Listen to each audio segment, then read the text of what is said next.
ഭീകരാക്രമണത്തിന് പിന്നാലെ സിന്ധു നദീജല കരാർ ഇന്ത്യ താൽക്കാലികമായി നിർത്തിവെച്ചതോടെ പ്രതിസന്ധിയിലാണ് പാകിസ്ഥാൻ. ഇനി പാകിസ്ഥാന്റെ ജലസംഭരണികളിൽ ഏതാണ്ട് 30 ദിവസത്തേക്കുള്ള വെള്ളമേ ശേഷിക്കുന്നുള്ളൂവെന്നാണ് റിപ്പോർട്ട്. പാകിസ്ഥാനിലെ ഏറ്റവും വലിയ ഡാമുകളായ തർബേല, മംഗള എന്നിവ ഏറെക്കുറെ വറ്റിയ നിലയിലാണ്. പാകിസ്ഥാന്റെ കാർഷിക മേഖലയുടെ ഏകദേശം 80 മുതൽ 90% സിന്ധു നദീജല കരാർ പ്രകാരം ലഭിച്ചിരുന്ന വെള്ളത്തെ ആശ്രയിച്ചാണ് മുന്നോട്ടു പോയിരുന്നത്. ഇത് നിലച്ചതോടെ നട്ടം തിരിയുകയാണ് പാകിസ്ഥാൻ.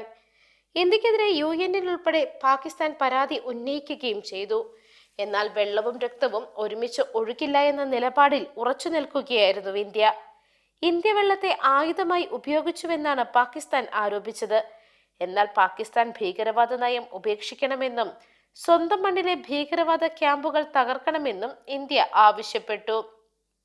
1993 മുംബൈ സ്ഫോടനം, മുംബൈ ഭീകരാക്രമണം തുടങ്ങി പുൽവാമ ഭീകരാക്രമണങ്ങൾ വരെ ചൂണ്ടിക്കാട്ടിയാണ് ഇന്ത്യയുടെ നടപടി. UN രക്ഷാസമിതി, UN general assembly, organisation of Islamic corporation, Shanghai സഹകരണ കൗൺസിൽ, ലോകബാങ്ക് തുടങ്ങിയ തലത്തിലെല്ലാം പാകിസ്ഥാൻ പരാതി ഉന്നയിച്ചു. 240 ദശലക്ഷം ജീവൻ അപകടത്തിലാണ് എന്നാണ് പാകിസ്ഥാൻ മുന്നോട്ട് വെക്കുന്ന വാദം.